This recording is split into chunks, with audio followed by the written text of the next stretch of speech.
Assalamualaikum warahmatullahi wabarakatuh. Baiklah, kita akan teruskan belajar Bahasa Melayu tahun 6, tema 8, Damainya Bumiku, unit 23, Pencinta Alam, tajuk Damainya Teratak Hamba. Kita akan mempelajari kemahiran mendengar dan bertutur standard kandungan 1.6, berbicara untuk menyampaikan maklumat tentang sesuatu perkara daripada pelbagai sumber dengan tepat secara bertatasusila. Standard pembelajaran 1.6.1 berbicara untuk mendapatkan maklumat yang tersurat dan tersirat untuk membuat rumusan dengan betul secara bertatasusila.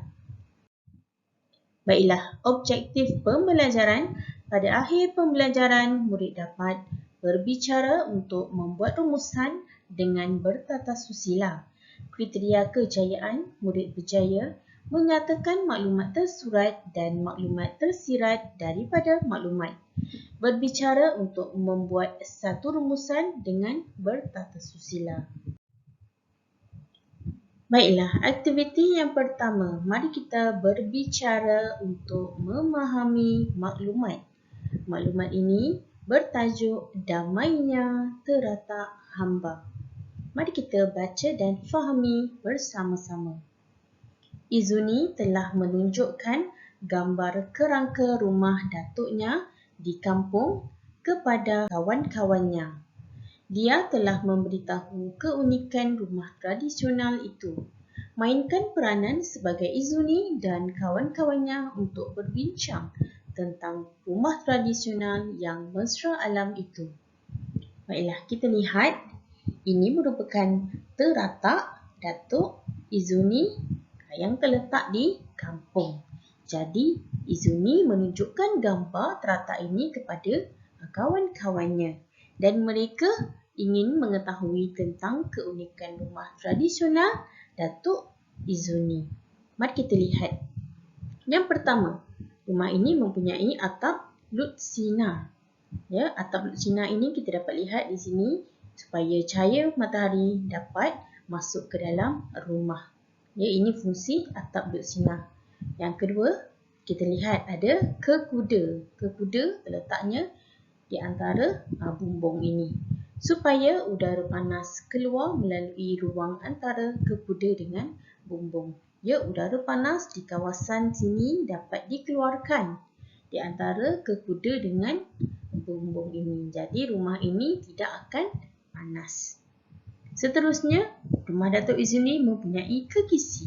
Ya, ini kekisi. Kekisi ini tidak memerangkap haba. Pergerakan udara tidak terhalang, ya. Udara bebas keluar masuk di dalam rumah.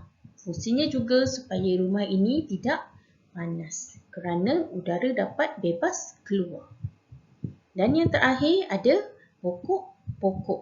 Pokok ditanam untuk menyerap haba. Kita lihat di rumah Datuk Izuni ini dikelilingi oleh banyak pokok.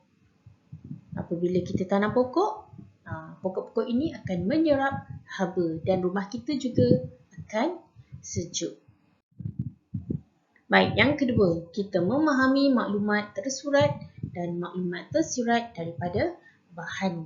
Masih lagi tentang keunikan rumah tradisional Datuk Izuni. Kita lihat yang pertama. Di rumah Datuk Izuni tadi mempunyai atap lutsina. Ya, atap lutsina ini supaya cahaya matahari dapat menerangi rumah. Rumah kita tidak akan gelap kerana cahaya matahari dapat masuk ke dalam rumah. Baik, yang kedua, kekisi dipasang di bahagian tingkap. Jadi kita lihat gambar tadi, terdapat banyak kekisi di bahagian tingkap. Fungsinya supaya tidak memerangkap udara yang keluar masuk.